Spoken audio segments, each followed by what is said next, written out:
The Lord be with you. And with your spirit. A reading from the Holy Gospel according to St. Luke. Glory to you, O Lord. Mary set out and traveled to the hill country in haste to a town of Judah, where she entered the house of Zechariah and greeted Elizabeth.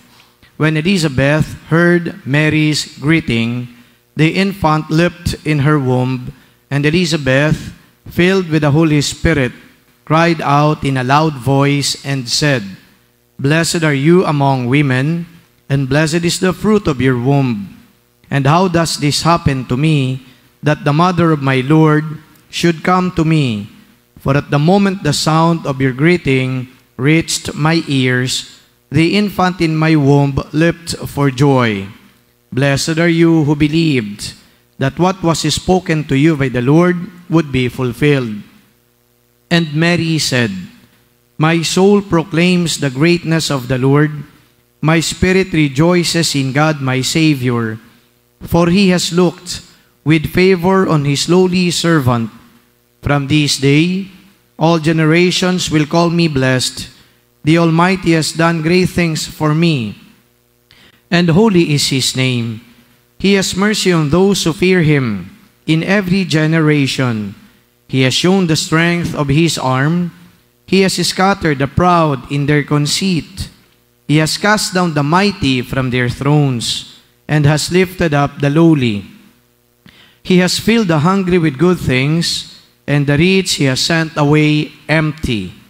He has come to the help of His servant Israel, for He has remembered His promise of mercy, the promise He made to our fathers, to Abraham and his children forever." Mary remained with her about 3 months, and then returned to her home.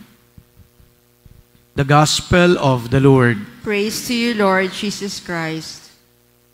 The solemnity of the Assumption of the Blessed Virgin Mary used to be a holiday of obligation here in the Philippines. But then, the Conference of Bishops decided that we only maintain at least 4 holidays of obligation. One, obviously, all Sundays of the year. Then second, December 8, the Immaculate Conception.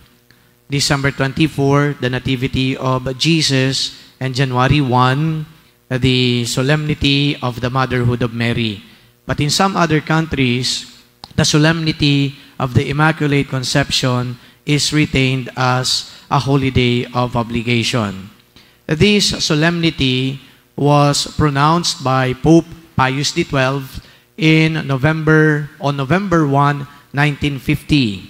It says that the Blessed Virgin Mary, upon or after death, was assumed into heaven, both body and soul. And you have to remember that when we die as human beings, our bodies are corrupted. The Blessed Virgin Mary was exempted from that, for the simple reason that as the mother of Jesus, she was free from original sin. And then she maintained that status of not committing any sin or of not being afflicted by any sin. Kaya nga, di ba, ang tawag nga doon sa piyesa ng December 8, Immaculate Conception. And it refers to the Blessed Mother born without any stain of sin. Yung iba, ang akala nila, ang Immaculate Conception ay si Jesus daw ipinanganak na walang kasalanan o ipinaglihi na walang kasalanan. No, it's not. Immaculate Conception refers to the Blessed Mother, pinanganak ng kanyang ina na walang bahid ng kasalanan. And so therefore, if the Blessed Mother is not tainted by any type of sin, from original sin, mortal sin, and even venial sin, papaano naman makukurap ang kanyang katawan?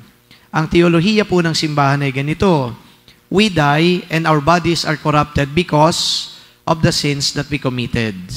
At hindi lang yung sins na kinumit natin, but also of the original sin that we inherited, washed away by the baptism that we received.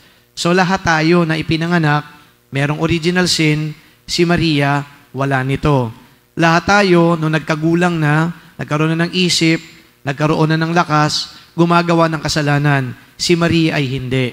So if death and the corruption of our bodies are the result of sin, well, the Blessed Virgin Mary doesn't have any of that. Kung kaya naman, nung siya ay namatay, ando doon siya sa langit, body and soul. Tayo na nagkasala, pag namatay, yung ating katawan ay nabubulok. Yung ating katawan, nakokorap. So that's the difference. Now, what is really the main message of the solemnity of the Assumption? We have to remember that there is hope. And I think that's the primary or essential message of the solemnity. Hope that one day we will be reunited with God. Hope that one day we are going to reach our goal. And our goal is heaven. Our destination is heaven. Our goal is God. Our destination is God. Yun po ang malinaw na ipinapahayag dito. Si Maria, katulad natin, mortal, although walang bahid ng kasalanan, ando doon sa taas, sa langit, kasama ng Diyos buong buo. Pero tayo, kapag namatay, papanik din doon, kasama ng Diyos, yung ating corrupted bodies marireunite in the resurrection on the last days. That is contained in the profession of faith that we recite every time we have the solemnities or every celebration during Sunday.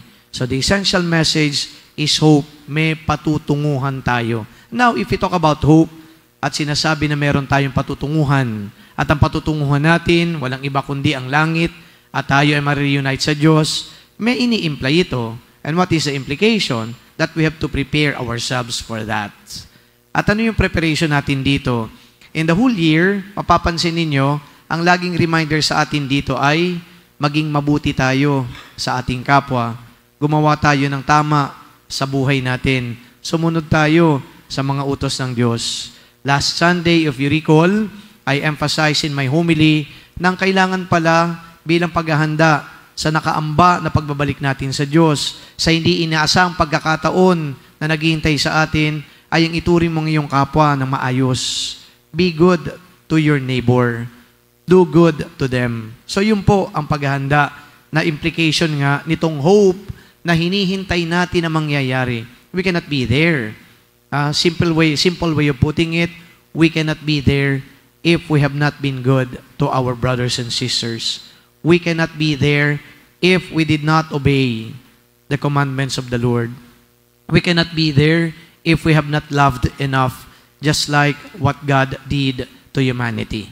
So as we continue to celebrate this great solemnity, let us ask the Blessed Mother to intercede for us, that one day we may also reach heaven, so that in heaven we may see God face to face. So that in heaven we are going to reap the fruits of our labor, so that in heaven we may gain eternal life. Amen.